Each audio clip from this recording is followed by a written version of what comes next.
What would you do if you saw a racial injustice right in front of you, in a place where you would never expect it? Today we tell you a story of racial discrimination that shook an airline's flight, showing how important it is to remain united against prejudice. Stay with us until the end because this story will not only touch your heart but also show you the power of social media in fighting injustice. Plus, we have a special message that could change the way you deal with discrimination situations. Imagine being on a plane, sitting comfortably in your seat, when suddenly you hear shouting coming from the first-class area.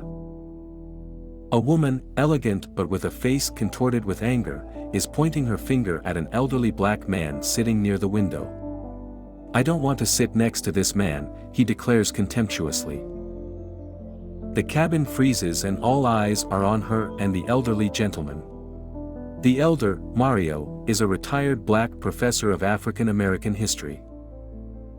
He is traveling to attend a symposium where he will be honored for his contributions to research.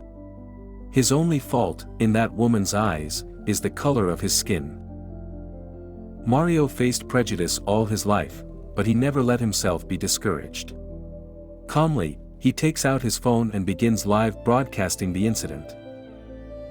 He knows that in this digital age, the truth can spread quickly and fight injustice. The woman, Mrs. Bianchi, continues to rant. "He's probably too poor to afford this place.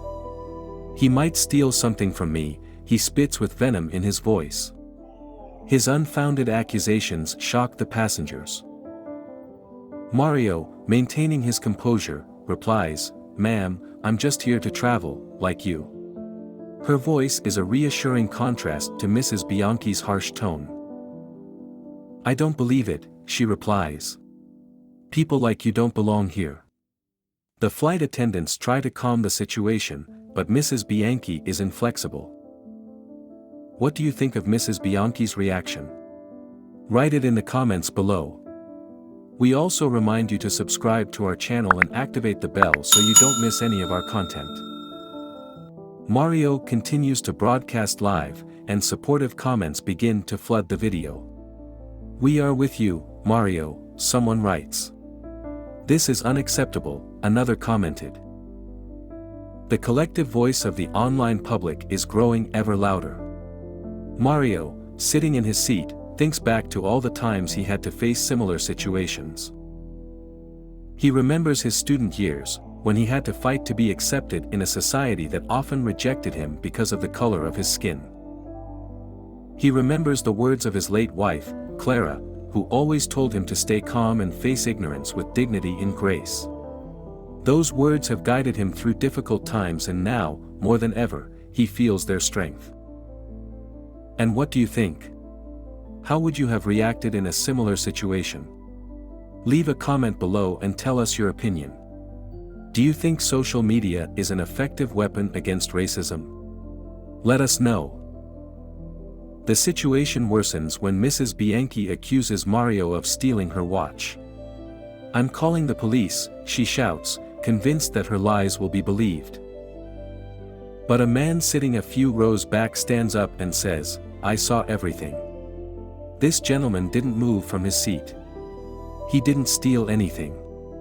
His testimony is echoed among the passengers, and many others begin to speak in Mario's favor. Mario observes the scene with a mixture of sadness and determination. He knows this is not just a battle for him, but for all the people who have faced and still face prejudice every day. His live broadcast continues to gather viewers, and the comments of support increase exponentially. "You're not alone, Mario, thank you for your strength, the world needs more people like you." When the plane lands, the police board.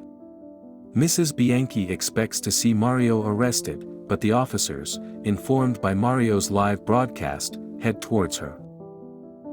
"Ma'am, we need to talk about your allegations," one of the officers says. Silence falls on the cabin. Mario feels a mixture of relief and sadness. He didn't want this confrontation, but he knew it was necessary to address such blatant prejudice. The passengers' expressions range from disbelief to solidarity. Some look at the scene with eyes full of compassion for Mario, others with contempt for Mrs. Bianchi.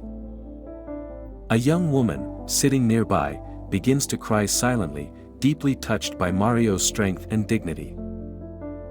His broadcast continues to gather support, and the story goes viral. Mario receives messages of encouragement from all over the world. The media contacts him to talk about his experience, further amplifying the message of tolerance and respect. He is invited to speak at various events, where he tells his story, hoping to inspire others to do the same. Before continuing, give this video a like and subscribe to the channel by activating the notification bell. Every like helps us spread important stories like this. Thank you for your support. Following the accident, Mario receives an avalanche of messages of solidarity. The symposium organizers contact him to express their support and to ensure that his contribution is adequately recognized. His story is shared on various social media, becoming a symbol of the fight against racial discrimination. Mario reflects on what happened. He thinks about his students, past and present, and how important it is for them to see examples of strength and dignity in the face of prejudice. He decides to dedicate his speech at the symposium to the memory of his wife Clara, his beacon of hope and strength. On the day of the symposium, Mario finds himself in front of a large and attentive audience. He takes a deep breath and begins his speech, sharing not only the incident on the plane, but also other experiences in his life. He talks about the challenges he faced and the people who supported him. His message is clear: discrimination cannot be tolerated and each of us has the power to make a difference. The audience is visibly moved. Some cry, others nod in agreement. At the end of the speech, the room explodes in thunderous applause, a standing ovation that underlines the impact of his words. Mario feels heartened and motivated. He knows the road to equality is still long, but he is determined to keep fighting. Afterwards, many participants approach Mario to thank him personally. A young student tells him, "Professor, your words have inspired me. I want to do my part to fight racism." Mario smiles, feeling the weight of responsibility but also hope for the future. Mario's story continues to spread. He is invited to participate in television and radio broadcasts, to hold conferences and workshops. His experience becomes a powerful educational tool, used in schools and universities to teach the importance of tolerance and respect. If this story has touched you, we invite you to watch our next video about other experiences of discrimination and how we can fight it together. Thanks for watching, see you in the next video.